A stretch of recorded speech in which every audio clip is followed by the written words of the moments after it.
Ready? Okay. You're listening to A Scary State, and this week we're talking about Kentucky. So, Lauren. Yes, Kenzie. Let's get scary. So where did we go yesterday? You know this. We were just there. What was it called The again? podcast movement. That. So we use Buzzsprout to do a lot of our podcast things. Mm-hmm. And they sponsored a podcast movement yesterday. So we got to meet a lot of people. A meetup. A meetup. The movement is in August. Oh, yes. This was a meetup. Meetup for the movement. Yeah. So we got to meet a lot of other people who do podcasts. Mm-hmm. We got to meet the people who work at Buzzsprout. Mm-hmm. So it was a cool little experience. Also, though, if you are hearing beeps and thumps in the background, our apartment complex decided that they wanted to repave all of the parking lot. Every time we say that, I never hear it. I know, but I just want to say it just in case someone does hear it and they get annoyed, they can know why. If you can hear that through this recording, let us know, and I would love to chat with you about your supersonic hearing. Because that would be fucking insane. But yeah, they just decided to spring it on us. No email. Yeah, I saw the signs when I was driving in, and I was like, what kind of fuckery is this? Right. Work in the area. Uh-huh. That's why when they put those there, we were like, okay, is it the sidewalk? Is it the grass? Is it the trees? Is it the street? Right. Like, what work are you doing? Right. The only reason I knew was one, because of you. Yeah. And two, where they had already coned off places. Right. Yep. So, yeah, we have a awful apartment complex. We move out in less than a month. Oh, I could cry. I'm so excited. All right, let's get into Kentucky. Please. At 400 miles, the cave is the big, really big draw. There's a lot to do around Mammoth Cave National Park, but the world's largest known cave system features areas like the Rotunda, one of its largest rooms, and frozen Niagara, a dripstone formation that resembles a stopped, still waterfall. I did cover Mammoth Cave, but not the national park. So if you want to go listen to that, listen to our last Kentucky episode. Ding, ding, ding. 2 ago. Comes full circle. Tours offer a curated look at the caves, ranging from a couple of hours of easy walking to strenuous day-long journeys. In addition to family-friendly hikes, there are lamplight tours, evening journeys, and adults-only wild tours Whoa. that require climbing and squeezing into little-seen areas. Not for you. No, I'm not going to squeeze in anywhere. No, you're kind of wild. Visitors have been touring Mammoth Cave since 1816, long before it was a national park. These days, the area, less than 100 miles south of Louisville. Did you see that thing I put on our story? Yes, that's why I said it. Encompasses acres of old-growth forests known as the Big Woods, more than 700 miles of backcountry trails and historic sites such as the Good Spring Baptist Church and Cemetery.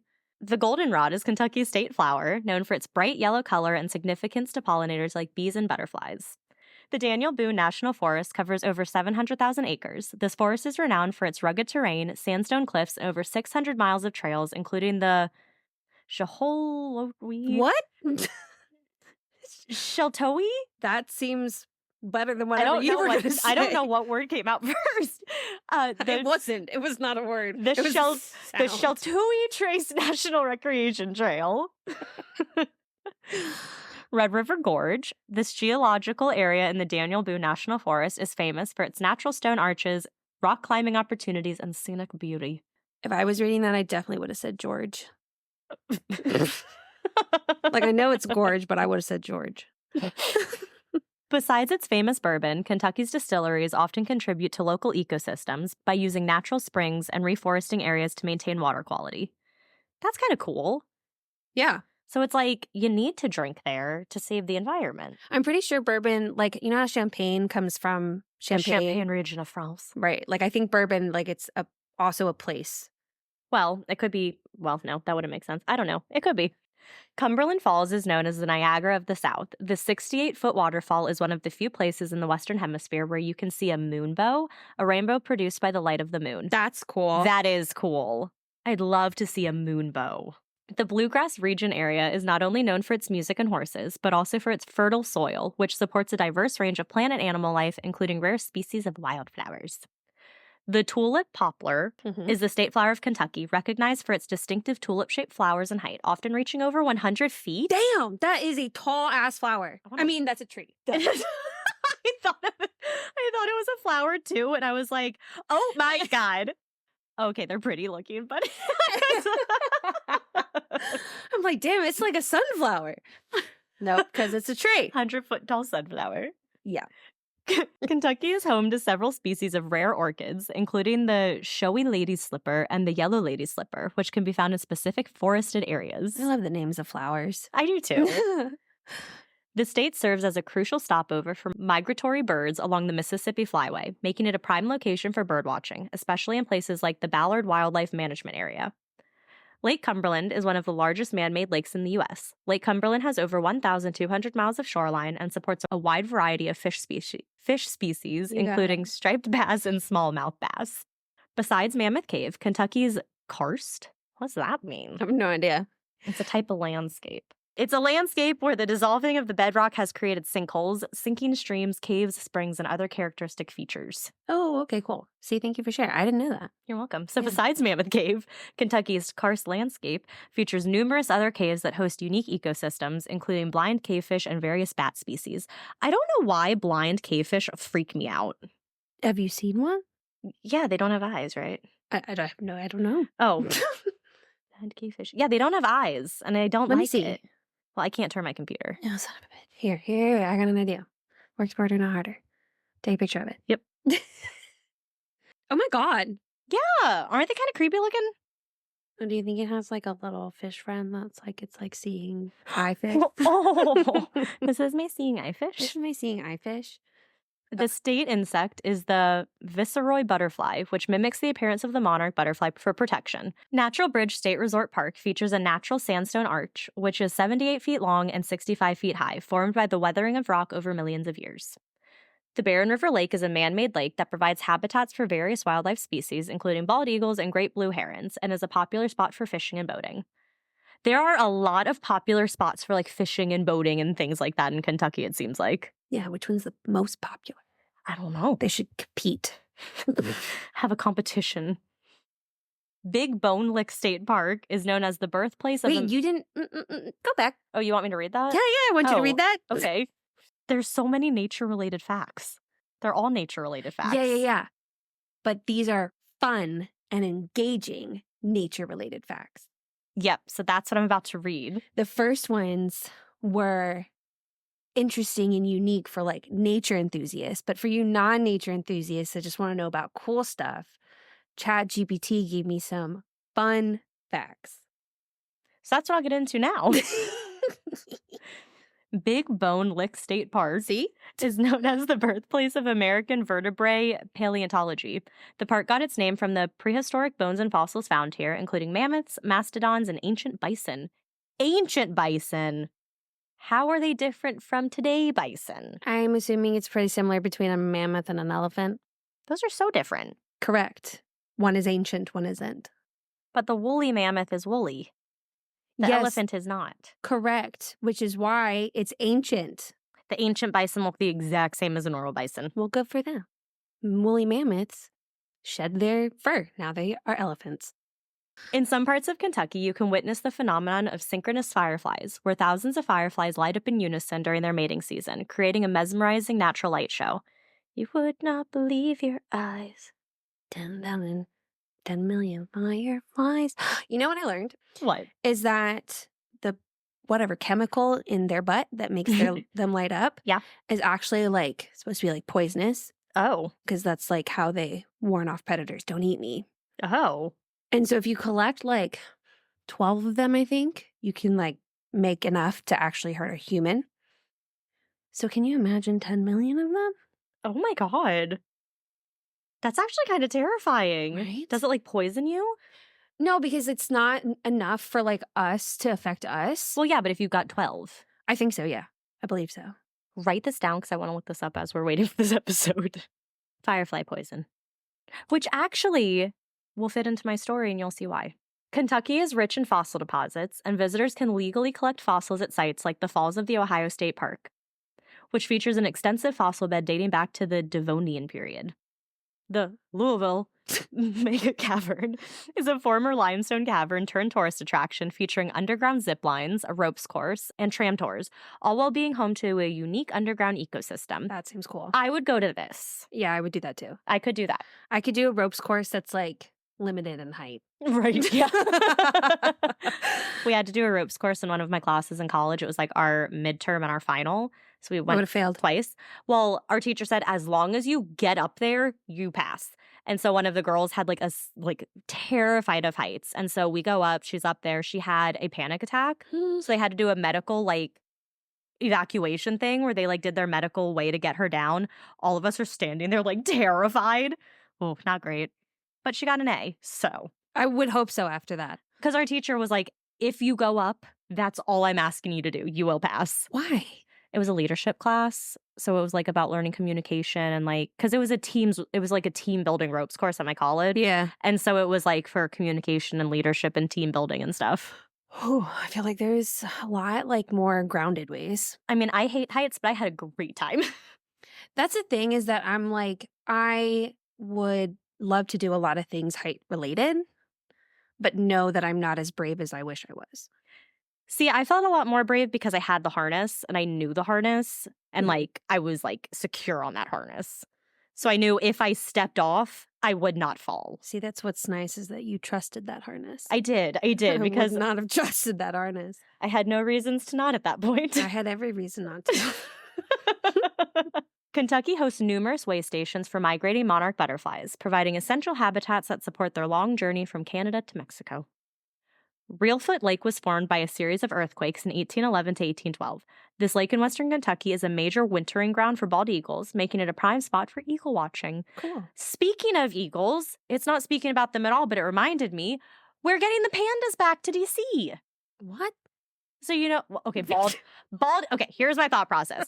Bald eagles, there's a bald eagle cam that they have at the zoo or somewhere in DC. Uh-huh. So then that brought me to DC. Got it. Then DC brought me to the pandas. So they're bringing the pandas back. I didn't know they were gone. It was a huge thing where people were talking about like the Panda Express. That was the plane that took the pandas back to China. They called it the Panda Express. When did this happen?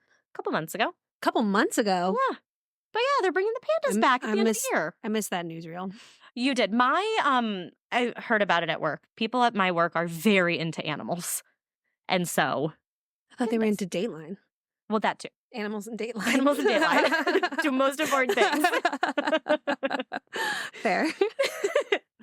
The Wildflowers of Land Between the Lakes National Recreation Area span parts of Kentucky and Tennessee and is known for its renowned diverse wildflower populations, with blooms varying from season to season, including rare species like the Cumberland rosemary. Ooh. The birthplace of Abraham Lincoln in Hodgenville, Kentucky, is surrounded by the natural beauty of the Abraham Lincoln Birthplace National Historic Park. These are long-ass names. Yes. It features historic cabins and serene walking trails. I feel like anything, like, I don't know why, when I think of Abe Lincoln, I think of, like, serene walking trails. Like, if there were walking trails, I think of them as being serene. I don't know why. He seemed like a quiet man. Wait, I'm confused. When you think of... Like this Abe Lincoln Park. Yeah. There are walking trails. Yeah. I would immediately think of them as being serene. Oh, I see what you're saying. Okay. Yes. Okay. Yes. Yeah, I mean, he's big nature guy. Big nature guy. The fertile soil and rolling pastures of Kentucky's bluegrass region make it an ideal place for breeding thoroughbred horses, contributing to its nickname as the horse capital of the world. Makes sense because they're... The Kentucky Derby. Yes. But those make sense. So today's state facts were brought to you by ChatGPT. Thank you. What spooky tea you pouring, Lauren? Alrighty, so I'm covering a guy. And This is almost as great as yesterday when you were like, so Joe woke up.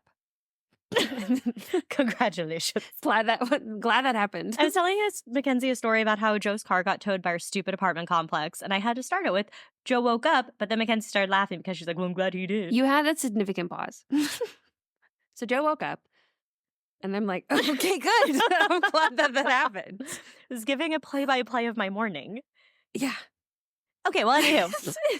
So this guy, he's a bit more well-known than the people we typically tend to cover, but I don't think he's at the levels of like Ted Bundy or Gacy. Okay. So I thought I would cover him. Yeah. And I also like work with people and I ask them. See, I know. Again, I know, I said that word. I said it weird. I'm sorry. So I work with people, these people at work who I work with. So I asked if they knew him and didn't. You think Kevin didn't kick it? No. Go ahead. Anywho. So I asked if they knew him off the top of their head and they didn't. And I asked, and you also didn't off the top of your head, like by the name alone. I don't know anyone's name. Exactly. So tonight I will be covering Donald Harvey. I know a lot of Harveys, though. I know you do. So. So it's going to really trip you out when I call him Harvey throughout this whole thing. No, because I don't call any of them Harvey because it's their last name. Good. Well, that's his last name. Yeah, but sometimes when they have a first, like a last name that sounds like a first name, I forget that it's their last name. Yeah. So that will happen at some point in the story. And then you're going to say Donald, and I'm like, ooh. So yeah, Donald Harvey, Mm-hmm. the self-proclaimed angel of death. Okay, I've heard a lot of angel deaths, so yeah. Not the nurse. Maybe. I didn't think his name was Donald Harvey. Well, this one's is. Like I said, I've heard about a lot of angels of deaths. Like, there's actually way more than one would think. So really, like, keep going. I'll let you know. Okay. So Donald Harvey was born on April 15th, 1952 in Hamilton, Ohio, near Cincinnati, to parents Ray and Goldie Harvey, who is the oldest of three. All throughout his childhood, his parents had an abusive relationship with each other, but they weren't abusive to the kids. It's still traumatic. I know. So his mother described their home as a loving one, but even though it was considered loving, Harvey and his siblings spent a considerable amount of time with their grandparents and neighbors, who played a large part in raising them. Sometime in October of 1952, when Harvey was only 6 months old, he suffered a head injury. Eesh. His father had fallen asleep while holding Harvey and dropped him. I know. He didn't seem to be seriously injured at the moment, but that soft spot on a baby's head hadn't closed yet at this point, so it was unclear what the full extent of this injury would eventually be. And this is like 1952. 52, okay. So he was 6 months old when that happened. Yeah. The family eventually moved to the tiny Appalachian town of Booneville, Kentucky, where Harvey and his siblings were raised and grew up. Do you think Boondocks came from Booneville? I don't think so. Okay. Good connection, Mackenzie. Good job. Keep going. I'll remember to intrusive thoughts don't always need to be said out loud. No, I like them. Okay. His parents worked as tobacco farmers, though it wasn't lucrative, so the family was struggling. They were also members of a local Baptist church. In 1957, at the age of 5, Harvey suffered another head injury. Uh-oh. He fell off the running board of a truck. So that's the part, that's right under the doors that you can kind of step up on. It looks like a little ledge. Yeah. So he fell off of that. I don't know what he was doing, but he didn't lose consciousness, but he did have a 4 to 5 inch or 10 to 12 centimeter cut on the back of his head from it. And at no point when he just fell straight backwards? It didn't give any context. It just talked about how he fell off of the running board of a truck. And so I had to look up what a running board is, and that's what it is. So maybe someone was driving and he was holding on and fell. I don't know. No context. Let's hope that it was something like that, because other than that, I'm like, that's stupid. He was also 5. Oh! So literally anything is possible for how he fell. I was thinking he was older. No. Way older. No, 5. And I was like, motherfucker couldn't just take a step back? No. Okay, I take back everything I said. Poor buddy, I'm so sorry. So in 4.5 years of his life, two head brain injuries. Yeah. So he also didn't have an easy life growing up and was subjected to things that no child should be. Oh, no. So trigger warning here. Just skip ahead 30 seconds if you don't want to hear this. You have to hear it. Damn it. For 16 years, from the ages of 4 to 20, Harvey was molested by both his uncle and a neighbor. The abuse with his uncle Wayne started when he was about 4 and would occur when Harvey would go to his grandmother's house, which he did often. This assault continued on for 16 years. An older neighbor of his, Don Thomas, sexually abused Harvey starting at the age of 5 for 15 years. Later, he would note that he liked that Dan gave him money afterwards. No. For those 16 years, Harvey never told a soul. It was only after the abuse stopped that he told one person, his sister. So we have 2 head injuries. Abusive family. Well, an abusive household. Yes. And assault. Uh-huh. From childhood. Uh-huh. Okay. Yes. So we have now concocted the potion. Mm-hmm. And it is brewing. Yeah. While growing up, Harvey would rather hang out with the adults and play on the playground with the kids his age. And in school, he was well-liked by teachers, but isolated by students. Okay, I think I definitely have heard something similar. I feel like this is a common thing. But I feel like I heard it on my serial killer podcast. Maybe. Or something like that. Not on any TV or anything. Maybe. Yeah. Martha D. Thomas, principal of the elementary school Harvey attended, said that Harvey was always clean and well-dressed. He seemed happy and very sociable, well-liked by the other kids. Quote, he was a handsome boy with big brown eyes and dark curly hair. He always had a smile for me. There was never any indication of any abnormality. But classmates of his described him as a loner and as a teacher's pet. He would rather read or daydream than participate in any extracurricular activities. He was also very obsessed with his looks, even at a young age, that he typically wore dress clothes to school. He's just trying to get approval from the adults since he can't get them in his home. See, what another podcast I listened to said was like, feel bad for the kid, not the adult. Correct. So in high school, Harvey did well, getting A's and B's without ever really having to try, but he quickly became bored with the daily routine, and in 9th grade, he dropped out of school. I wonder if like the clean cut look was like his way of like controlling something, Maybe. like in his life of like, I can keep myself clean and I can keep myself looking well, even though all this other shit is a mess. Keep that thought. Keeping it. He did get his GED, though, in 1968 through correspondence school, which was located in Chicago. I think it's just like a way to get your GED. Mhm. After getting that, he bopped around a little bit. He spent some time in Ohio working at a plant, but in 1970, work slowed and he was eventually laid off. This is around the time that his mother called him and asked him to travel to Kentucky and visit his ailing grandfather, who had recently been placed at a hospital there. How old is he at this time? So this is 1970. He was born in 1952, so 18. Okay. Oh my God, I've always said that I wanted to be born in 1952 so that I could be 18 for Woodstock. Well, here he was. Although I don't think he's going to that. He did not. Yeah. So because he was unemployed, he would look after his grandfather while in the hospital. This is where his fascination with death seemed to begin. Uh-oh. So he spent a lot of time at the hospital and became a regular visitor, always looking after his grandfather. He was there so much so that at the age of only 18 in May 1970, if I had read a couple sentences more, I could have told you his age. He was asked to become an orderly by the nuns who worked there, which he readily accepted. The first place he worked was at Marymount Hospital in London, Kentucky. There we go, taking names from other places. His job responsibilities were to give patients their medications and tend to the patient's medical and personal needs. This was also sort of where his true personality started to come out. Uh-oh. He realized that he enjoyed the feeling of power he got in this position. Oh, how he had no. control, over the routines of the helpless. Just call me Dr. No. Routines that he controlled that kept the patients alive. So he liked having that power. Never had power. Right. Mm. Mm-hmm. 2 weeks into his employment, May 30th, 1970, Harvey killed his first patient, 88-year-old Logan Evans. Evans had suffered a stroke, which is what landed him in the hospital. Evans and Harvey didn't get along too well. And at one point, when Harvey went to check in on Evans, the patient rubbed feces in Harvey's face. I would feel a little homicidal myself. He became angry, lost all control, and smothered Evans with a sheet of blue plastic and a pillow. I don't know if I would go that far. I would just be screaming. So Harvey stayed there and listened to Evans' heart rate with a stethoscope until he was dead. He then disposed of the plastic and cleaned Evans up in the shower. So he'd like listen to him die. Yeah. That's sick. Cleaned him in the shower, dressed him in a clean hospital gown. After this, he immediately went and notified... Why did he clean him? Wasn't he... I don't know. Oh, he did poop, didn't he? Well, he rubbed it on Harvey, but yeah. So he probably had some... Probably. Okay. So after this, he immediately went and notified the nurse on duty that Evans had passed away. No one ever questioned it. I mean, you're in a hospital. Exactly. How old? You said he was what, in his 80s? Oh, the man? Yeah, Yeah. 88. Right. Mm-hmm. So of course not. Right. The next day, May 30th, 1970, he accidentally killed his second patient, 69-year-old James Tyree. Tyree needed a... Oh, this one's so bad. No, not this one. The next one. No, the fourth one. Sorry. Okay. Tyree needed a catheter inserted, and Harvey used the wrong size.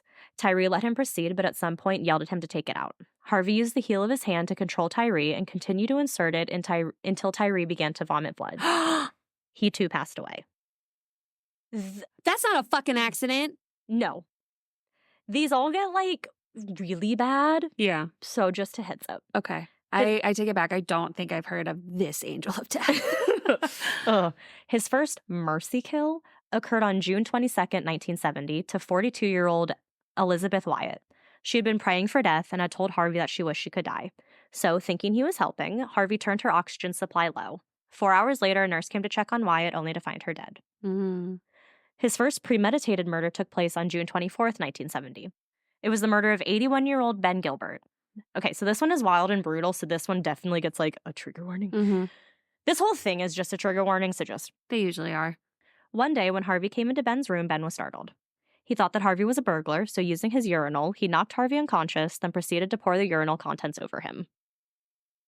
Harvey wanted retaliation for this, so he catheterized Gilbert using a female size 20 on him rather than the smaller 18 size for men. So think of like a men's opening and a woman's opening. Yeah. He then straightened a coat hanger and shoved the wire through the catheter about 2 feet, puncturing Gilbert's bladder and bowel. I know. Gilbert went into instant shock. He broke into a cold sweat and immediately slipped into a coma. Harvey disposed of the wire and replaced the 20 catheter with the correct 18. Just 4 days later, on June 28th, Ben Gilbert passed away. Oh my God. I know. Holy shit. That one's definitely, in my opinion, one of the worst ones. Yeah. That's like They're all bad, brutal. but that's like the most brutal one he has. Yeah. So all of these deaths weren't looked into really, as all of the patients were either old or already in poor health, so he was never suspected. Also, the doctors were all too busy and overworked, so they overlooked these easily explainable deaths. A quote from All That's Interesting said, quote, "Most of the doctors would be so overworked, so busy, that a patient could die and the family doctor would not come in and pronounce the person dead. They'd have a resident do that. Oh, wow. They just pronounce him dead and send him straight to the funeral home." Wow. Harvey tried to justify most of these killings as saying that they had been mercy killings as the victims were unwell and their quality of life was horrible. Harvey, though, didn't just struggle with this desire for killing. He also struggled with depression and thoughts of suicide.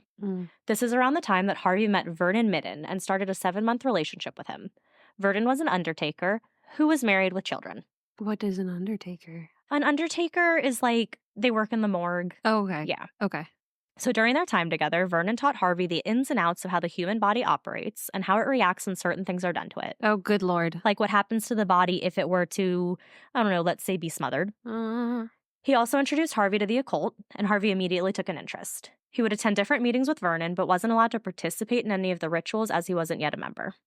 At one point, around January 1970, their relationship went south, and Harvey imagined embalming the Undertaker alive. He didn't, thank goodness, but you can just kind of see where his thoughts are. Oh, yeah, they're gone. Yep. From there, he took the lives of 11 more victims. Oh my God. By smothering them, hooking them up to empty or faulty oxygen tanks, or poisoning them.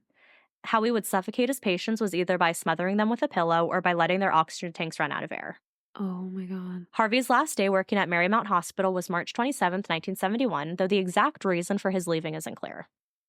So again, let's have another trigger But he wasn't warning. fired. No. Okay. Another trigger warning for suicide attempts and mention of suicide. So with all of this going on in his head, in 1971, he tried to commit suicide. To do this, and I guess I don't truly understand how this would have worked, but to do this, he set the bathroom of an empty apartment in his building on fire. His attempt at suicide was unsuccessful. For this, he was arrested, as this is considered arson. Yeah. And he had to pay a whole whopping $50 fine. Huh. Teach him. I know. Later that year, he was arrested again on suspicion of burglary in his own apartment building. The real reason for the arrest, and something that this arrest never touches on again, is because the police wanted to question him about the occult. Yeah. Didn't go into that at all. During this arrest, he was drunk, and he bragged to the police that he had killed about 15 people at Marymount Hospital. But with him being drunk, no one believed him, and no one ever thought to take a little bit closer look into these claims. But another report I read said that they did look into these claims, but they couldn't really find anything to substantiate it, so they just dismissed it. Yeah. Then in June of 1971, he enlisted in the Air Force. After just a few months of being in, Harvey attempted suicide again by trying to overdose on NyQuil because he was depressed. His overdose led the Air Force to do an investigation where they learned about Harvey's arrest, which had been due to his previous suicide attempt, which resulted in Harvey having to go to therapy. Because we know military therapy is top-notch. Might as well just kick him out. On March 9th, 1972, after only 9 months of being in, Harvey was discharged from the military. It was a medical discharge, which is considered honorable. He attempted suicide again using Placodil, which is a pill to help treat insomnia, and Equinil, which is used to help treat symptoms of anxiety and nervousness. He did this after an argument with his family. He was taken to the hospital where his stomach was pumped. There were 2 times when he was committed to the Veterans Administration Medical Center in Lexington. Well, technically he's a veteran. Technically he's a veteran. I know. Technically he can kiss my ass. So he was committed there due to mental health issues. And there are differing reports. One said his mom forced him to go, and one says that he committed himself. Mm. So one time was from July 16th to August 25th, then again from September 17th to October 17th. While there, Harvey was kept in restraints. He also received 21 electroshock therapy treatments while there. Goddamn. Yes, but these stays in this treatment didn't show any visible improvement in his morbid conditions. So it was after these suicide attempts, followed by nervous breakdowns, that Harvey came to terms with his homosexuality. Okay, that's good. Later, in 1973, he began working at Cardinal Hill Convalescent Hospital in Lexington, Kentucky, and only worked there part-time between February and August. He picked up a second nursing job at Lexington Good Samaritan Hospital and kept that position until January of 1974. In September 1975, Harvey obtained a job as a nursing assistant in the VA hospital in Lexington. While there, he worked many additional jobs, such as a housekeeping aide, cardiac catheterization technician, and autopsy assistant. So in this autopsy assistant position, he would sometimes steal tissue samples from the morgue and bring them home to study them. It was in June of 1977 when he finally officially joined an occult group. Okay. So their particular initiation ritual was only available for heterosexual couples. So remember, he recently came to terms with his sexuality, which was not this. Yeah. So in order to officially join, he hooked up with Jan as his partner, and the two of them were initiated by switching partners with a couple already in the group. Okay. This switching actually resulted in the conception of his second child. What? So I know I didn't... Wait, second child? I know. So I know I didn't touch on his first, and for the sake of length, I won't. But he has two children. One was he dated a girl before he came to terms with like who he was, got her pregnant, never saw the kid again. Okay. This one, during this ritual, got this other lady pregnant, never sees the kid again. Okay. So kids completely out of his life. Good? Yeah. Yeah. Yeah. Okay. Yeah. So it was also during this initiation where Harvey received his spiritual guide, Duncan. So Duncan wasn't a human spiritual guide. I didn't think so. He was an actual spirit. Okay. Duncan revealed to Harvey that during his life he had been a doctor. Oh, good. And what he would do was assist Harvey in figuring out who to kill. Oh, Lord. That's all we hear about Duncan, thankfully. What? I know. It's basically his fault, so... I know. Yeah. So though the initiation required a heterosexual encounter, while in this group, he engaged in several relationships with men. Okay. So in the group? Or just while he was a part of the group? He was part of the group. Okay. I believe, I don't think any of the men, I mean, they could have been. If they were, it didn't really touch on that. Yeah. So in 1980, Harvey began dating Doug Hill. They had a very volatile... Wait, what's his guide name again? Duncan. And now he's dating Doug. Yeah. Just want to make sure I'm keeping it straight.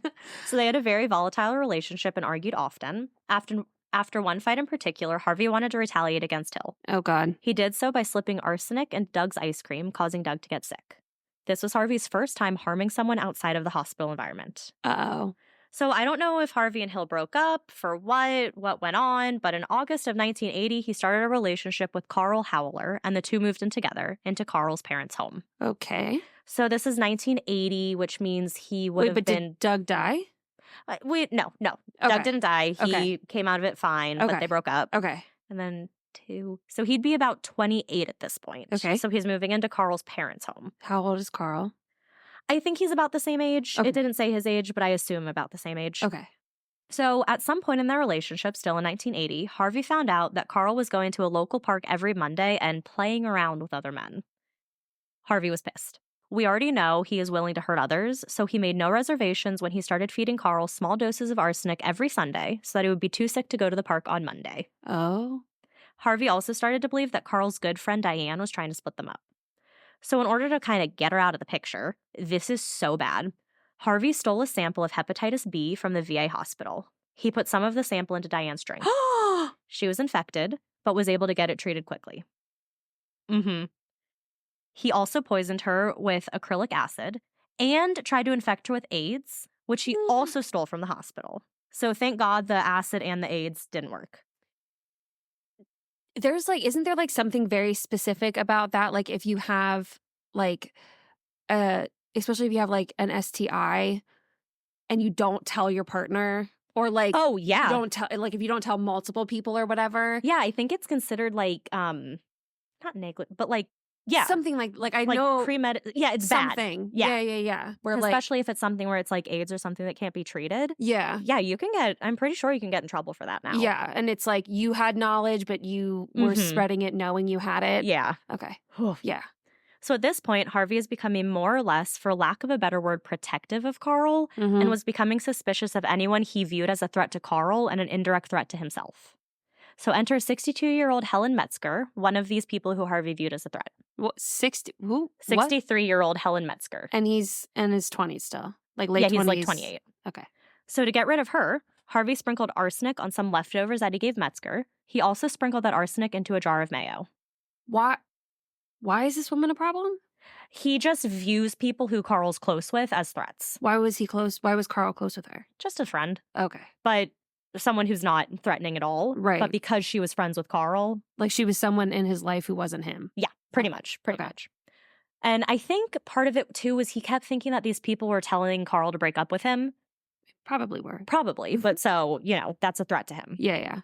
So several weeks later, he gave her even more arsenic in a pie that he baked specially for her. At this point, she developed a paralysis and eventually needed a tracheotomy, I assume to help her breathe. That's where you do the hole in the neck. But she started to hemorrhage, lost consciousness, and never regained it. Her death was ultimately attributed to Guillain-Barré syndrome, which is a rare autoimmune disorder that affects the nerves. She ultimately passed away on April 10th, 1983. So just a side note, after her funeral, her family gathered at her apartment. They used the arsenic-laced mayo for something, obviously not knowing. Her entire family got sick. Thankfully, no one died, but the sickness was attributed to nothing more than food poisoning. Oh. I know. Because they're all like, oh, we ate the same thing. Like, it's just food poisoning. From there, between 1938, nope. From there, went backwards. From there, between 1983 and 1985, Harvey killed Carl's father, Henry Howler, with arsenic, Carl's brother-in-law, Howard Vedder, accidentally, by serving him a bottle that contained wood alcohol and not vodka. So the wood alcohol was put into a vodka bottle. This is what Donald says. So there's this wood alcohol in a vodka bottle. He was giving his brother-in-law, Carl's brother-in-law, the vodka, but accidentally gave him the wood alcohol. Another man he killed named Haram Prophet with a wrong dosage of medication. His ex-boyfriend, James Pelosi, by serving him a daiquiri and pudding spiked with arsenic. And a neighbor, Edward Wilson, also with arsenic. He also tried to kill Carl's mother. She got very sick but ultimately recovered. I know. Holy shit. And all of this was going on while he continued to work at the hospitals, poisoning, smothering, and maiming his other patients. So he's killing these people in his personal life because of whatever threat he feels they are to him and his boyfriend. Yep. And while he's at work, he's also killing people. Yep. Okay. So in 1985, he started going to meetings for the National Socialist Party, or more commonly known as the neo-Nazis. I know. Like, everything that you can add in to make this guy horrible just is sprinkled in there. He can honestly just go play in traffic. He would later claim, though, that he wasn't a sympathizer. He was just simply there to gather information for a friend of his who wanted to destroy the party. Yeah. So in July of that year, he was fired from VA hospitals when a gun was found in his gym bag. Oh, good Lord. He had been acting suspiciously, and the security guards noticed and decided to search his bag. This is when they found a .38 caliber pistol, along with hypodermic needles, surgical scissors, surgical gloves. So his kill kit. A cocaine spoon. Just for shits and giggles. Yeah, no.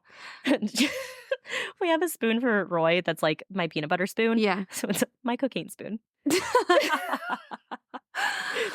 2 books of occult lore and a biography on serial killer Charles Sabraj.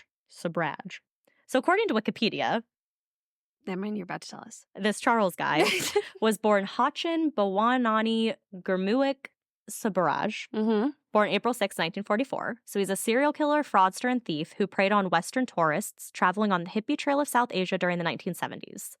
He was known as the Bikini Killer because of the attire of several of his victims, as well as the Splitting Killer and the Serpent for his snake-like ability to avoid detection by authorities. So that's who this biography he had was on. But rather, he was cited by federal officers for bringing a weapon into a VA facility, so he was fined $50 and forced to resign from his job. This never appeared on his record due to errors in the investigation, but Harvey always believed that Carl had planted the gun in his bag. Oh my God. On February 24th, 1986, Harvey got another job at Daniel Drake Memorial in Cincinnati, Ohio. Here his killings continued. So by April, he had already killed 4 patients, either by suffocation or poison. Okay, and hold remember, on. he started in February. Hold on. Okay. Okay. How can we go back over how many did he kill at the first one? Oh my God, I don't know. I tried to do a count. We're going to do a count. Okay. We have a whiteboard for a reason. Okay, let's see. Gotta scroll down a little bit. So we have Logan Evans. Okay. So do 1. I was just going to write the whole number as we... Just do tallies. Okay. That might be, or add. I don't know. Okay, so we have 1, and then we have another, Mm-hmm. and then we have another, Mm-hmm. and then we have another. Mm-hmm. Was there only 4 at that first one? At that first time. 11 more. So we have 4 and then 11. So 15. At the hospitals that he was at for those short periods of time, did he do it there too? If I didn't say it, then no. Okay. All right, so personal life, we have Helen, Mm-hmm. Carl's dad, Yep. Carl's brother-in-law, Okay. another man, Yep. ex-boyfriend, Yes. a neighbor. So that's 6 from his personal life. Okay, and now we're at our next hospital. Okay. All right, so we've already killed 4 25 people. so far. So by April, he had killed 4 patients, either by suffocation or poison. Oh, we're going to have more. You're going to be adding. And this wasn't at the VA hospital? No, this was when he moved to the Drake Memorial. All right, so we're at the Daniel Drake Hospital now. So that's where he has the 4. Just keep tallying as you say someone else. Okay. It was also around this time that he and Carl were having a lot of relationship issues where they were Just arguing. around this time. Yeah. Just starting now. Yeah, right now. So they're arguing a lot. More than before. Yeah. He had become paranoid that Carl was out to get him, so the 2 broke up. Oh my God. By November, he had killed 12 more. I don't have that. That's so many tally marks. Let's just do 12. 25 plus 12 is 37. So by November, he had killed 12 more, again with his typical forms of execution. To go over that briefly again, he would mix different poisons into the patient's food like cyanide, arsenic, rat poison, and petroleum distillants. He would add these things into the patient's food, fruit juices, and pies. Are these all elderly people? The ages range, but mainly yes. Okay. It's people in the hospital who were either already sick or older. Yeah, so people who, if they died, it kind of wasn't that mysterious. Okay. He received yet another head injury in November of 1986 when he tried to commit suicide, again, by driving his car off a mountain road. Yeah. But even with and after this attempt, he just got more and more involved with the occult and rituals became more and more regular. So here's an awful little note. He would take little totems of those he had killed. So, for example, souvenirs? Yeah, like a knitted pair of booties or a lap blanket. But he also took cookies, which he ate during an occult ceremony. And he took a lock of hair, which he burned during an occult ceremony as well. Oh, my. By March of 1987, he had killed 8 more, all by cyanide or arsenic poisoning. In early March of 1987, Mr. John Powell was hospitalized following a motorcycle accident. He had been in a coma for a bit, but was finally starting to get better. But suddenly and seemingly out of the blue, he died in his hospital bed. Uh-oh. A routine autopsy was performed on Powell's stomach, and something strange was discovered. This would add 1 more. The doctor performing the autopsy was Dr. Lee Lehman, or Lehman, a forensic psychologist who had a background in biochemistry. Okay. So this background meant that Dr. Lehman knew a lot about cyanide, such as exactly what it smelled like and how to identify that smell. Almonds. Yes. When he cut Mr. Powell to begin the autopsy, he immediately smelled that telltale scent of cyanide, bitter almonds. Ooh. He immediately knew that something wasn't right and that foul play was afoot. Foul play. He continued on with his autopsy and obtained samples that he sent to other labs in order to confirm his suspicions that Mr. Powell had cyanide in his system. 3 of the labs that he sent samples to confirmed exactly what Mr. Lehman had suspected. In layman's terms. The Cincinnati Police Department was immediately notified and investigations into John Powell's death began. His food supply was first looked into. Then his wife was questioned. Nurses at the hospital were interviewed as well. How old is he? If he's in a motorcycle accident? I don't know. He wasn't one of the older ones. It didn't seem like it. Not if he's riding around a motorcycle. Right.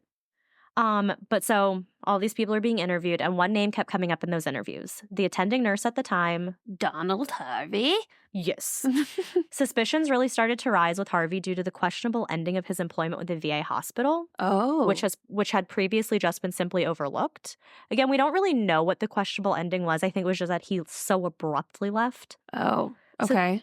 To help with the investigations, hospital employees were volunteering to take polygraph tests. Harvey did volunteer to take one, but only after buying a book on how to beat a lie detector test.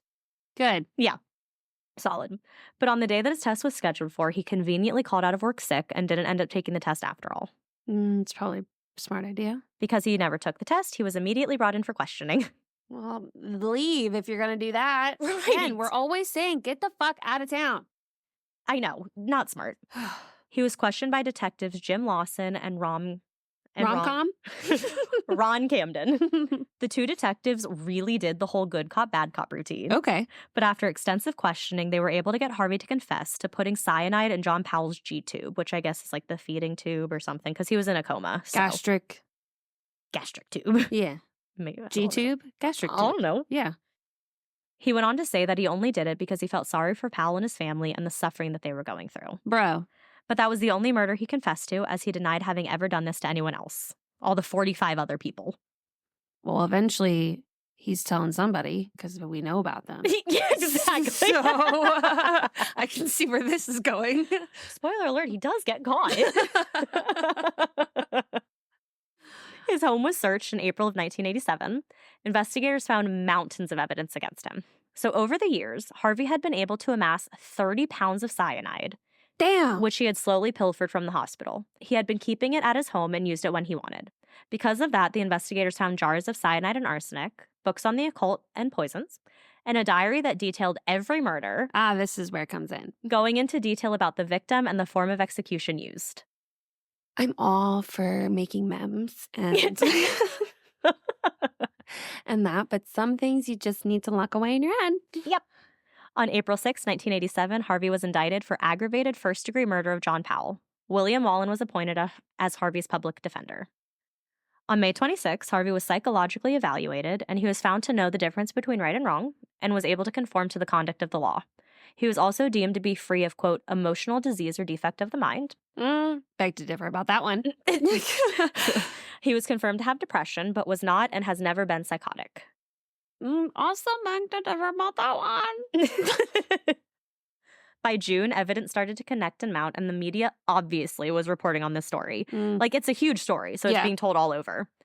On WCPO-TV, which was an evening news channel, reporter Pat Minarson was questioning another reporter on air about the possibility that Harvey had been responsible for other deaths at Drake Hospital. So at this point, they're not really sure where all of these deaths had occurred, and like all they know is John Powell. Okay, so they only know he's definitely responsible for one. Yes, which is now making them start to think, because it happened at the hospital that he worked at. Yep, so when he was working. Yeah. So they had no idea that their talk would lead to numerous anonymous calls from nurses who had worked with Harvey, detailing every death that they believed he was responsible for. Ooh. It was discovered that Harvey had been the nurse on duty during dozens of deaths in the two different hospitals in both Kentucky and Ohio. Pat Minarson then started meeting with the nurses, and a deeper investigation was launched. He started to learn of Harvey's hospital nickname, the Angel of Death, because he was always near patients when they died. So the nurses at the hospitals were saying it as a joke, like, oh my gosh, you're the Angel of Death. You're always near these patients when they die. But as the reporter was trying to look into these deaths at the other hospitals Harvey worked at, he was stopped by the superintendent of the hospital. He had to deny any sort of investigation going on because the nurses he spoke to were worried about repercussions that would come from them speaking about this, as the investigation that the hospital had opened before had been closed. So they had opened an investigation into all these people dying suspiciously. Yeah. But they had closed it. And speaking about it was a big no-no. So all of these nurses were terrified that if they talk about this, they're gonna get in trouble. Holy shit. So Minarson started to notice the pattern of death of the patients who had died under Harvey's care. And even though he had all of this information, he was unable to use any of it on air. So he went to Harvey's public defender, William Wallen, and informed him of the story, his investigation, and what he had found. So why did he go to the public defender? Because he's trying to say, like, look, you don't have a case. Like, this is the information against your guy. This is what the police are going to figure out. Oh, is this the prosecutor? No, this is his defense attorney. No. The guy who's telling him. No, that's the reporter. The news reporter. So why? The news reporter launched his own investigation. No, I know. Well, why didn't he tell the prosecution about it? I don't know. Oh, that's what I was wondering. I don't know. Okay. So this sent Wallen into a frenzy. He started to gather the information he could and started to get the ball rolling on getting a plea bargain set rather than having to take this to a jury. So that could be why there was no prosecutor yet. I'm not really sure. Okay. It's like kind of weird. Yeah. But so he wasn't going to try for an insanity plea. And either way, Harvey wouldn't have gone for that one either. Yeah. So authorities eventually had enough evidence on Harvey to indict him for killing 37 people. So I know we're at 46, but we'll see why we kind of are at 37. 37, because that's what they could indict him for. Right. So Wallen was able to get a plea bargain set that included that if Harvey confessed to all of the murders he committed, they would take the death penalty off the table. Okay. Because Kentucky was a death penalty state. Mm-hmm. But if he left out even a single murder, the deal was off the table and the death penalty would be looming. After being confronted with this evidence, Harvey said that for the most part, his killings were out of mercy. Mm-hmm. He once said, quote, "I felt what I was doing was right. I was putting people out of their misery. I hope if I'm ever sick and full of tubes or on a respirator, someone will come and end it." He continued on saying that the murders gave him a sense of satisfaction and almost happiness. It gave him a sense of power and control in a life that he had much difficulty navigating. So pretty much Psych 101. exactly what you said from the beginning. He's looking for that control. Yeah. So on August 8th, 1987, Donald Harvey was charged and indicted on 11 charges of murder and 1 charge of attempted murder. What happened to 37? I know. We'll get to it. So it's going to be all over the place. Okay. Well, so just to note, I think you said he started in 1971 With his killings? with like the first year he was working in a hospital, Okay. I think is what you said. Yeah, like 1970. Yeah. And he's arrested and tried 1987. So 17 years. Yeah. Mm-hmm. And like, if we give it a nice round number, if you have a total of 50 people, Mm-hmm. that's at least, what, 3? Yeah, If like not about 3 a year. 3 a year? Yeah. Maybe if not more? Because he has some of the breaks in there. Like he went to the military, so he had a little break in there. That's insane. Math, Yeah. man. Okay, so we're at 46. They indicted for 47. They indicted for 37. Sorry, 37. And he's officially charged with 11. 11 charges of murder and 1 of attempted murder. Do we know if it's what kind of murder? I think first degree. Okay. On August 21st in Hamilton County, Ohio, Harvey attended court to hear his plea. There was no trial and no arguments made by either attorney on either side. All that happened were that all of his 29 indictments were read, and he pled guilty to each one. So his indictments changed. They included 24 counts of murder, Okay. 4 counts of attempted murder, Okay. and 1 count of felonious assault. Okay. That's still not 37. I know. Some of the math doesn't math throughout Yeah. the story. It does reach up to 29 indictments, though. So Okay, so that math works out. a little bit. So due to his plea argument, Judge Matthews was able to go ahead with his sentencing. Harvey received 3 consecutive life terms, Okay. with the minimum time actually served for a life sentence being 20 years.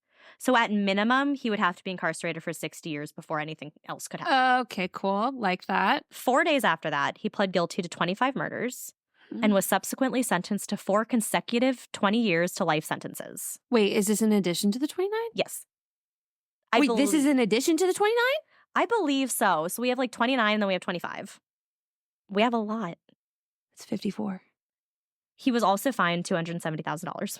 On Whatever. September 7th, 1987, he agreed that he would tape a confession where he would provide all of the names and details of the deaths that he caused while employed at Marymount Hospital. He would also plead guilty to any criminal charges brought against him by a Laurel County grand jury. While in court, the prosecutor showed the jury a board with the names of Harvey's victims on it. When he looked at the board with all the names on it, he laughed. Harvey himself estimated that he had actually killed more than the board showed at as many as 70 people. He confessed to 13 murders during his time at Marymount Hospital. Okay, I'm only counting from the 54. Like 70 is our goal, so let's see what happens. Okay, so 13 murders at Marymount. Yep. But only 10 were corroborated, as 3 of the murders he confessed to, the victims could not be identified. So in this case, the grand jury ultimately returned indictments on 8 counts of murder Mm-hmm. and 1 count of involuntary manslaughter. He confessed to all 9 of those counts. Okay. See what I mean by it kind of just gets all over the place? Yeah. Circuit Judge Lewis Hopper sentenced Harvey to life in prison for each murder and 20 years for the manslaughter charge. So if that's 8 murders, that's 8 life sentences Uh-huh. and then 20 years for manslaughter. And manslaughter is still technically a death. Right. So we're going to count 9. The sentence was to be served in Ohio, where he currently was, concurrently with the 3 life terms from the convictions he received in Hamilton County. Okay. I tried to find online, like, give me the number of years he's serving. Right. Could not find it. Yeah. On January 22nd, 1988, Harvey was indicted for 3 more murders that had occurred at Drake Hospital, as well as 3 more charges of attempted murder. Okay. Because there were some attempted murders that didn't happen. Yeah, no, I remember like the his mom Or like the his mother, boyfriend's mom. yeah, Diane. Yeah. There were Yeah. a couple others that I just did not get into. Yeah. He had to return to Hamilton County Police Court and face Judge Matthews again. For these 6 new indictments, he was sentenced to 20 years to life on each of the murders. These are new, right? Yeah. Okay. But that I already told about the 3 murders and the 3 attempted murders. That's where the 6 comes to. Got it. Yeah, Okay. yeah. Thank you. So for these 6 new indictments, he was sentenced to 20 years to life on each of the murders and 10 to 25 years on each of the attempted murders. These sentences were to run concurrently with the life terms that he was at this point already serving. Okay. So they're just throwing stuff on. Yeah.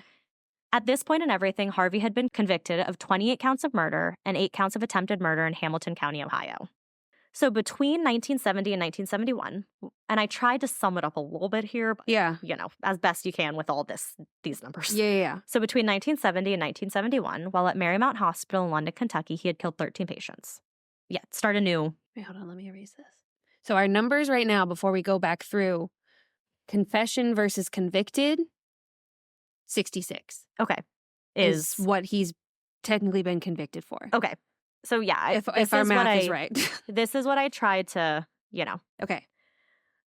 So he says in London, Kentucky, he killed 13 patients. In a 4-year span during his time at Drake Hospital in Cincinnati, Ohio, he killed 21. And this isn't counting the other non-patients who he killed, who we know is like another large number. It was like 6, right?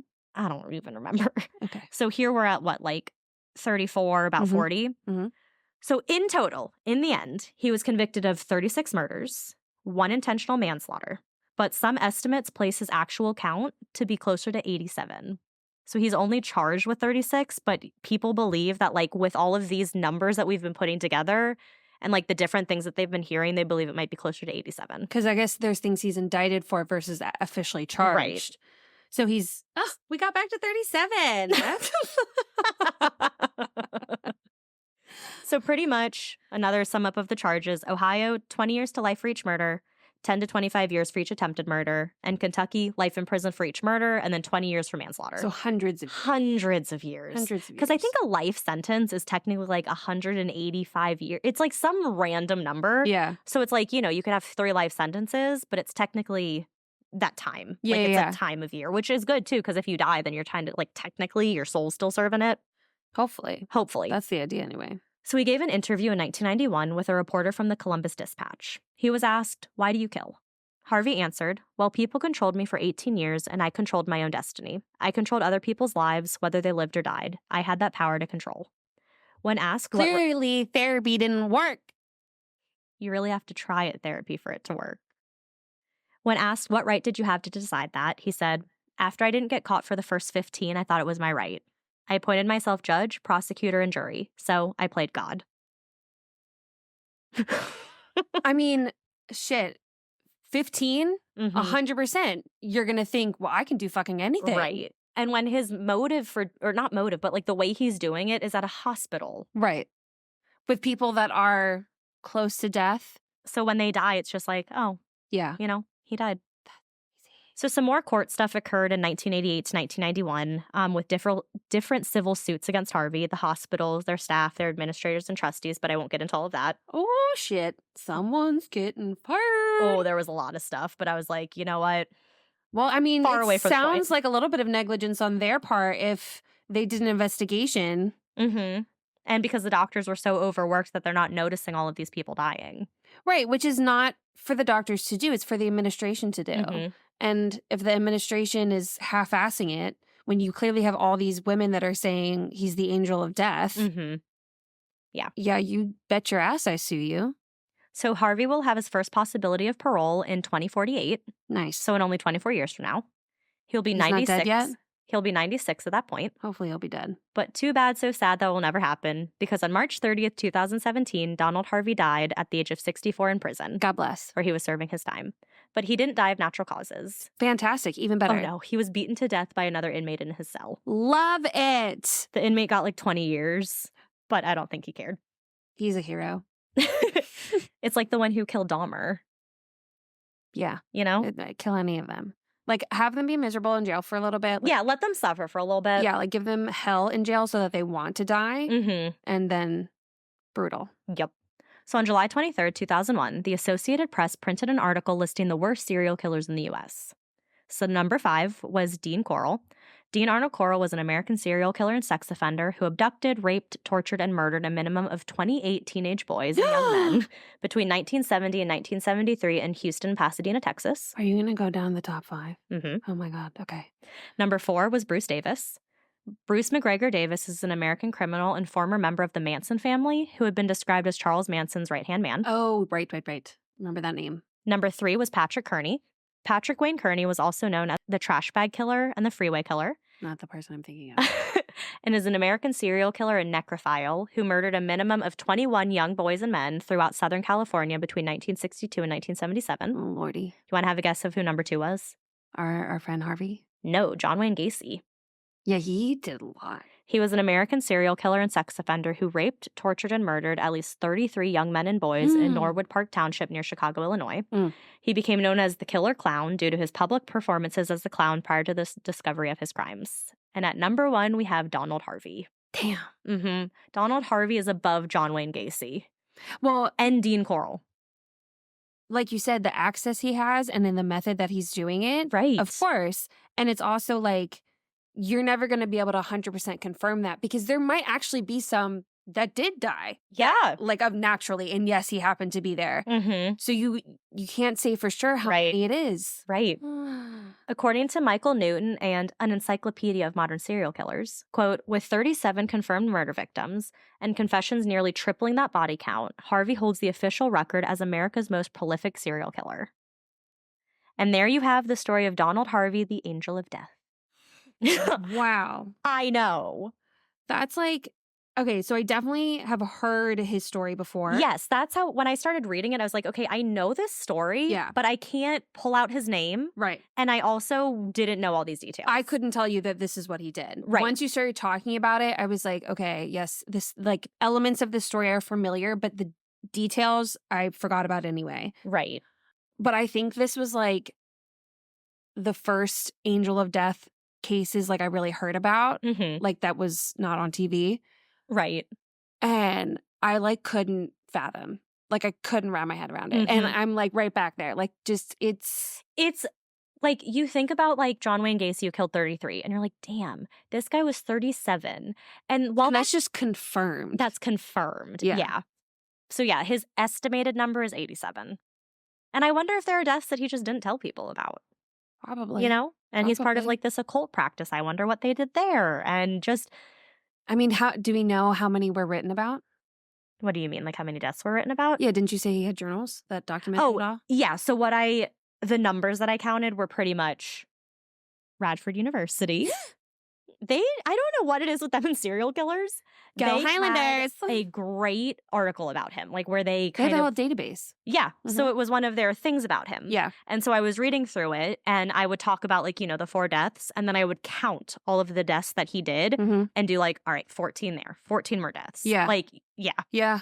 So I'm sure he wrote about most of them because all of the deaths had the person's name, the age, and then the method of like death. Like a ledger. Yeah. But I didn't, of course, go into it because we would be here for a while. All of the victims deserve to be honored, but we just don't have the time for it. No, and I mean, to also find that out, they probably don't even know. Right. Like you don't know if everyone that he encountered in a hospital, he killed. Right. It's a hospital. Right. But I mean, there are the ones where he knows that he strangled them. He knows he smothered them. He knows he turned their oxygen down, that he gave them poison. Like those are ones he could confirm. Do you think that's 87? Oh, absolutely. Yeah. I definitely think he's up in the 87. Because just the amount of cyanide and arsenic that he had. Oh, yeah. Like what's just wild. What's crazy to me is I'm like, okay, I can see obviously the anger.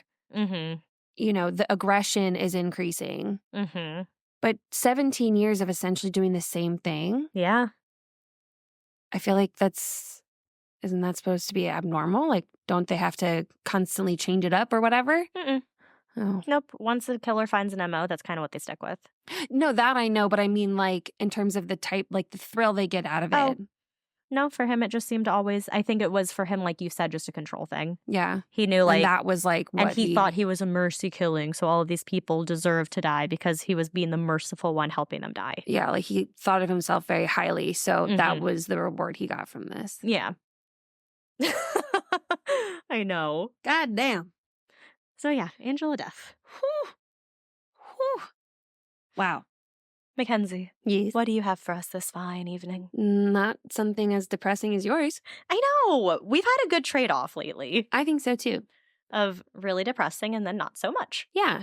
I feel like this will be a nicer way to end. Okay. There is murder still, Oh.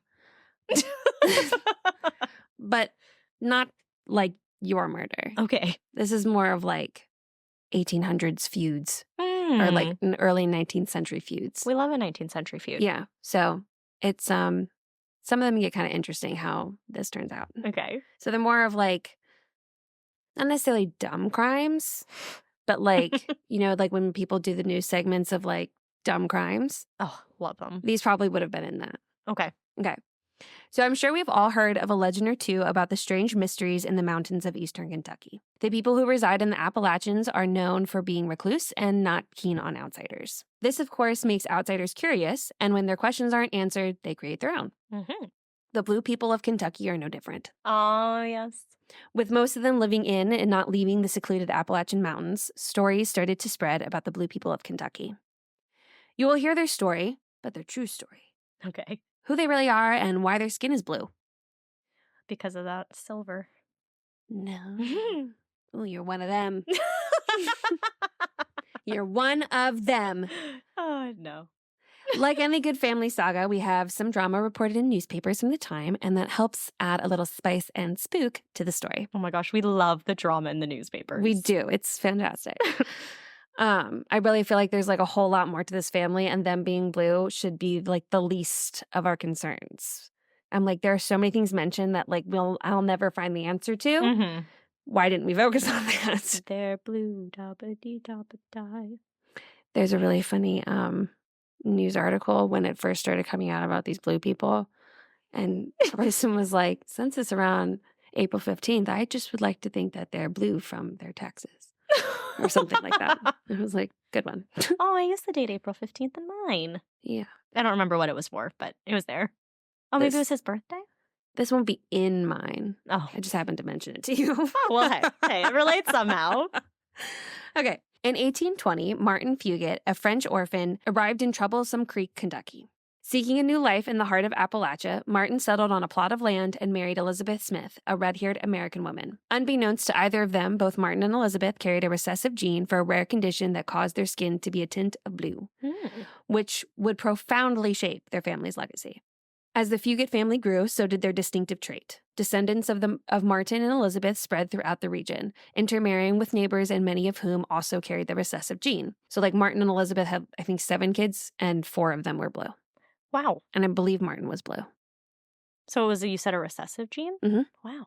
Over generations, the blue-skinned children became a more common sight in the area. Their lives, however, were not easy. The Blue Fugates faced social ostracism and were often the subject to ridicule and superstition. This unusual pigmentation was a result of methemoglobinemia, a condition in which an abnormal amount of methemoglobin, a form of hemoglobin, is produced in the blood, reducing its ability to carry oxygen. So our blood is red, and theirs is not. Okay. Yeah. For the Fugates, this condition was due to a deficiency in the enzyme diaphorus, which is responsible for converting methemoglobin back into hemoglobin. Okay.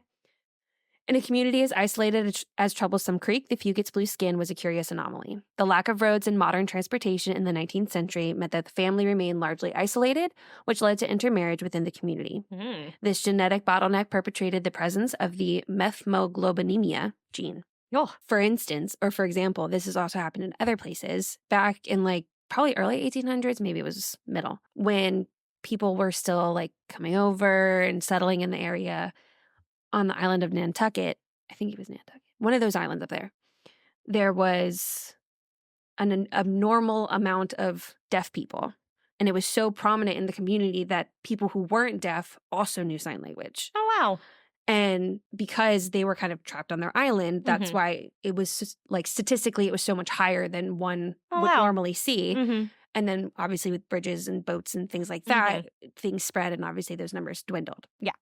So. Wow. Same vibes. Yeah. Just mountain, island. Two drastically different places. Yeah. The mystery of the Blue people of Kentucky eventually caught the attention of the medical community. In the early 20th century, so pretty much until 1958, no one was like, why are they blue? They were just like, oh. They're blue. Oh, so it was just like a It was non-problematic except the fact that they were blue. Okay. And everything else, they could live normally. Yeah. And from the story they tell, it's like one of them ended up going to the hospital for something in 1958, and they're like, but it was for someone else. And they're like, no, sir. Why are you blue? We got to figure that out. Question. Answer. I don't know if you'll get into this. Did they have like anything where they couldn't be in the sun as much or like anything like that? Or was it literally no anything else, just they were blue? Wow. Yeah. Yep. Okay. In the early 20th century, Dr. Madison Caween, a hematologist from the University of Kentucky, began investigating the Fugate family's condition. In the 1960s, Caween visited the area and collected blood samples from the Fugates. He confirmed that their blue skin was due to the methemoglobinemia caused by the absence of the enzyme diamorphous. Cohen's research led to a practical solution for the Fugates. He discovered that methylene blue, a simple and expensive dye, could convert methemoglobin back to hemoglobin, effectively reversing the blue tint of the skin. Weird. This treatment brought relief and a sense of normalcy to many members of the Fugate family. Oh, so it worked. Wow. So one newspaper I read said that the only thing is they're going to pee blue. Oh. But I guess the way the doctors describe it in layman's terms is that your body's peeing out the blue. So. That's wild. Yeah. And some of them weren't like blue, like completely blue. It might be certain situations they would turn blue. So a lot of times you'll hear people say, oh yeah, like if I was sick or, cold or whatever, or tired, then like my lips would turn blue or like parts of me would turn blue. That's how you could be like, I promise I'm tired. Look at my lips. Yeah. There was one article where she said like the woman talking who that happened to, she was one of the family members or a relative in the family line. Her dad always knew when she was coming down with something because her lips would turn. Oh. Yeah. It's like you when I know you really have to go to the bathroom. Your eyes change colors. And I thought, like, oh, me too. But it's green. Which is pretty. Yeah. It's different than blue skin. And my face is wet because I'm like, oh my God, I have to pee. As roads and transportation improved in the mid-20th century, the isolation of Troublesome Creek diminished. Members of the Fugate family moved away, married outside the local gene pool, and the occurrence of blue-skinned children decreased. By the late 20th century, the blue Fugates had become a rare sight. Despite the reduction in the prevalence of methemoglobinemia, the legacy of the Fugate family remains a poignant reminder of the interplay between genetics and environment. Did I say that right?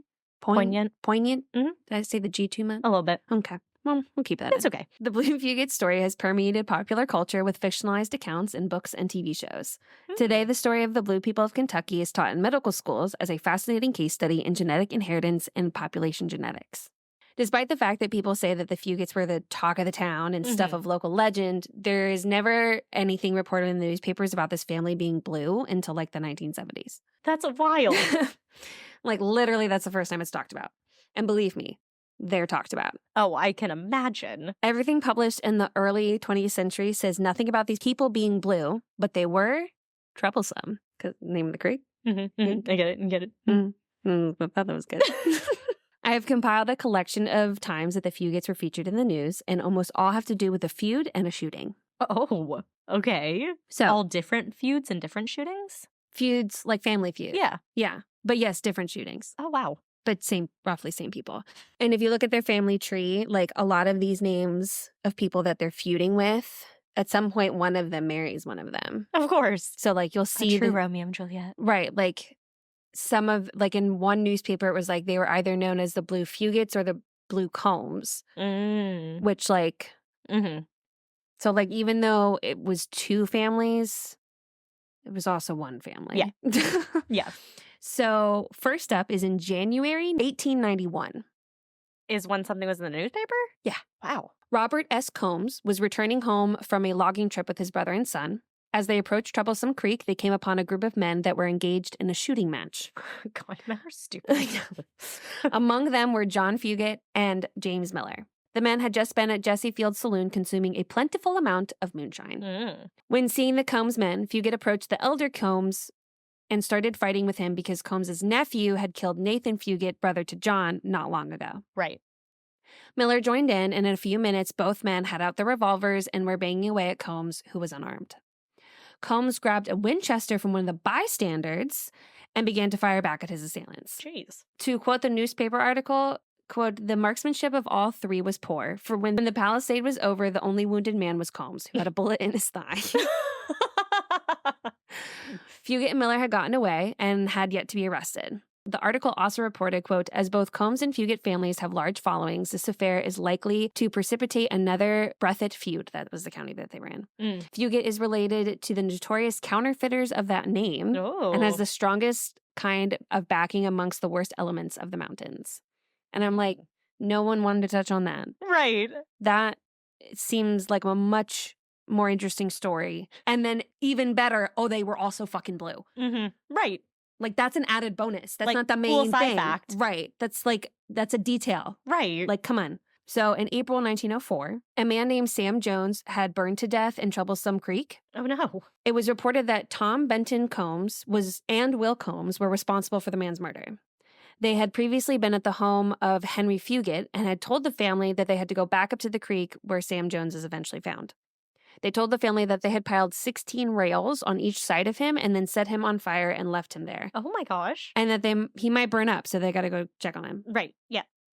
The two Combs hadn't been seen since. So since they left the Fugate house, they were never seen again. So it's not necessarily the Fugates that did anything, but they were still involved because the people were at their house. Right. Last ones to see them. Yeah. Then a man named Oscar Noble witnessed a man running through the woods where he had been hunting. Noble caught up to the man to ask him what the problem was, and the man said he was Will Combs and that he was afraid of John Jones, the father of Sam Jones, the guy he killed, who might be following him to kill him. Oh. Yeah. The article reported that no warrants of arrest had been issued or applied at that time. Yeah. January 1910. Asbury Spicer and his 16-year-old daughter were arrested and brought to a Jackson County jail for the murder of George Fugate. 16-year-old daughter. Jeez. Spicer said that Fugate shot at him with a shotgun during a fight and that he shot Fugate in return. Then, apparently, Fugate's mother interfered in the fight, and so that's when Spicer's daughter shot her with a pistol. Oh, God. The article said that Miss Fugate was in serious condition and was not likely to live. Oh. While the specifics of the argument are not known, the Fugates were tenants of Spicer, and many believed it had something to do with that arrangement. Were tenants? Yeah. Okay. July 1919. Near the Perry County line, a fight took place at a wedding between the members of the Noble and Fugate families. Oh, my God.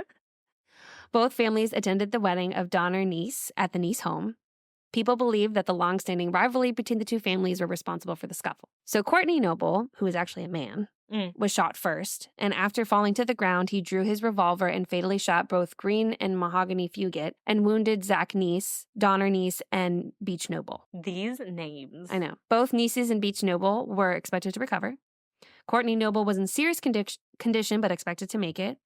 And the article reported that no steps had been taken to place him under arrest while at the hospital and nothing to indicate that he would be arrested once he returned home.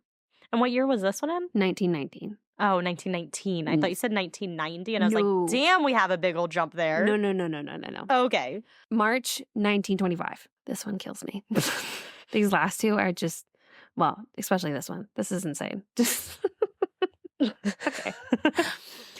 Grover Fugate was serving time in a reformatory at Frankfort for the killing of Green Noble. So now there was a Green Fugate, and now there's a Green Noble. Okay. In Breathitt County, Fugate was pardoned by Governor Edwin P. Morrow for killing Green Noble.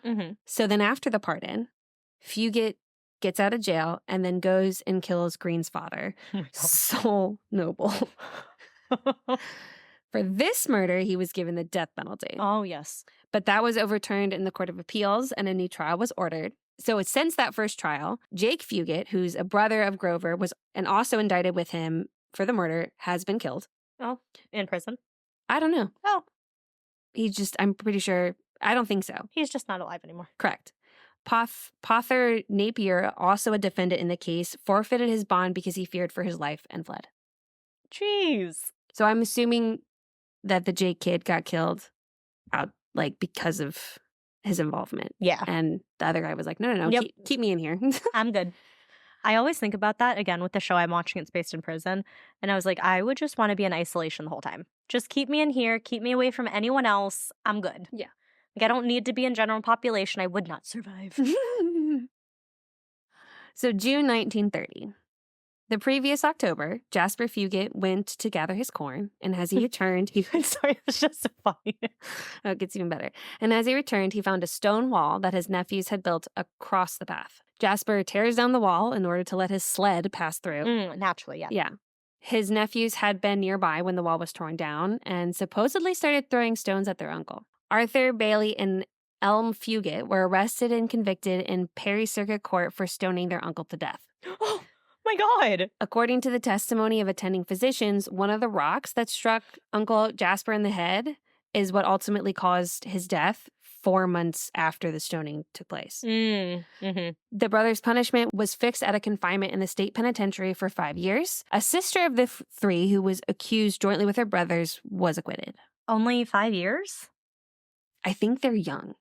Oh. I don't know, though. But like, kind of like children throwing stones, not or like realizing it's going to kill. teenagers. Dang. Yeah. Because, like, the article said boys. And just, like, the way that they... And, like, the mom was like, they didn't kill their Uncle Jasper. So, in conclusion, I was hoping to be able to find some of these so-called legends and myths that were so, created about this family. Right. No such luck. Fear not. I asked ChatGPT to create a creepypasta about the Fugate family to help us end spooktacularly. Fun! So here we go. Oh, you know I love a creepypasta. Mackenzie turned off the lights.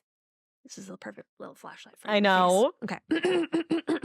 In the deep, shadowy hollows of eastern Kentucky lies a forgotten legend, whispered among the old-timers and woven into the fabric of folklore. It's a tale about the Fugate family, also known as the Blue Fugates, due to their peculiar blue-tinged skin. This rare genetic condition was documented by medical professionals, but the truth behind the Fugate family story goes far beyond mere science. In the early 1800s, Martin Fugate and his wife Elizabeth settled in the secluded hills of Troublesome Creek. Martin, originally from France, carried a recessive gene for a rare blood disorder. Unbeknownst to him, Elizabeth also carried this rare gene. When their children were born with striking blue skin, it caused a mixture of awe and fear among those who encountered them. The Fugates lived in isolation, their blue skin becoming a part of their identity. Over generations, the Fugates intermarried with nearby families, including the Smiths and the Combs, furthering spreading the gene. But there was something more sinister that ran through their bloodline, something dark and ancient. Legend has it that Martin Fugate was not just an ordinary man. He was the last descendant of an old European bloodline, cursed for their dealings with dark magic. Oh. In the shadows of their ancestral home, it is said that Martin's ancestors practiced forbidden rituals, summoning entities from far beyond our world. To escape persecution, Martin fled to the New World, hoping to start anew. But the curse followed him. The nights in the Kentucky hills grew colder and darker, and eerie howls echoed through the forests. Neighbors whispered of unnatural creatures seen around the Fugate homestead, and some even claimed that the Fugates themselves could shapeshift into these beings during the full moon. Oh. One winter, a young boy named Levi Smith ventured into the woods near Troublesome Creek and never returned. Search parties scoured the area, but all they could find were odd, blue-tinged footprints in the snow. Ew. Leading to an old, abandoned mine shaft. I like how it has to be blue-tinged.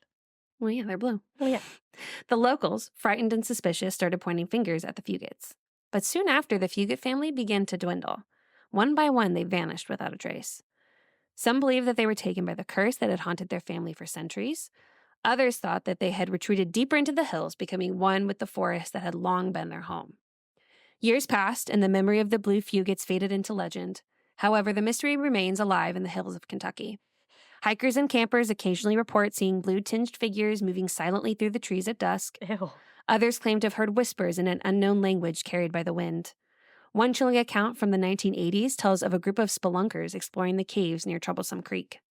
Deep within the labyrinth, they stumbled upon a hidden chamber filled with ancient artifacts and eerie blue light. Ew. As they examined the relics, the walls began to echo with ghostly chants. As legend goes, only one of the spelunkers emerged from the cave. His hair turned white and his eyes hollow and vacant. He wandered back to town, muttering about the blue-skinned figures and an ancient, unspeakable horror. Ew. The townspeople found him on the edge of the forest, his hands stained with fresh blood that wasn't his own. He never spoke again. The town buried the story alongside the Fugates in a grave of collective silence and fear. Oh. To this day, the chamber remains a secret swallowed by the mountains, waiting for the next soul brave or foolish enough to disturb its slumber. Locals advise newcomers and tourists to respect the old stories and avoid the area after dark. They say the Fugate bloodline still runs through the veins of some in the community, though no one openly admits it. The curse, they warn, is still alive, waiting for the next generation to awaken it. So if you ever find yourself in the remote hills of Kentucky, remember the tale of the Blue Fugates. Beware the blue shadows that glide silently through the night, and if you hear whispers on the wind, it might just be the ghosts of Troublesome Creek, reminding you of a curse that never dies. I like it. Thank you. I like it. I'm all about that creepypasta. Yeah, but none of that is true. Right. That's why it's creepypasta. Yeah. Just for people who don't know what a creepypasta is. I was like a little bummed. I was like, cool. Like, obviously, all the legend's not true, but like, tell me what you came up with. Right. And I want more about this curse. No one had anything, and I was like, well, damn. So I had to make it up. Oh, I like your story. Thanks. It's interesting because I have heard of them before, but I didn't know, like, obviously that much about them. Yeah, I heard about them from one of my shows, and I looked into it, and I was like, okay, so like it's not like creepy. And I was like, wow, well, maybe you can find a legend about them, and I couldn't do that. And then I was like, oh, well, apparently, like, talk of the town, like, people are afraid of them. So when I went to start looking them up in our newspapers, that's when I found all that other stuff. I said, perfect. Well, so throw some true crime and a legend in there that's made up by me. Let's mix it all together and we'll have a story. The ingredients for a perfect story. Exactly. A little bit of truth, a little bit of myth. A little bit of fiction. Yeah. I definitely, like, there was more in the newspapers that I'm like, we should have looked into this. What counterfeiters? Yeah, right? Who are these people? It's like they skim over all the fun stuff. Yeah. They're like, tell me about the counterfeiting. Right. I was like, did no one go back to 1891 to look at this? Apparently not. No, all you cared about was the fact that they were blue. Ugh. Awful. So yeah. Nice. The Fugates of Kentucky. Much nicer thing to end on Yes. than the Angel of Death. Hopefully you're like just like a little creeped out because my creepypasta was so good and my retelling of it was like really like so good. Really just brought you there. And so maybe you're like a little creeped out, but like with a smile. Creeped out with the side of a smile. Yeah. Yeah. Well, nicely done. Thank you. You too. Thank you. You as well. You as well. As we say on everything, rate and review us. Let us know when you do. Well, thanks for listening, everyone. Yeah. Stay scary. And stay safe.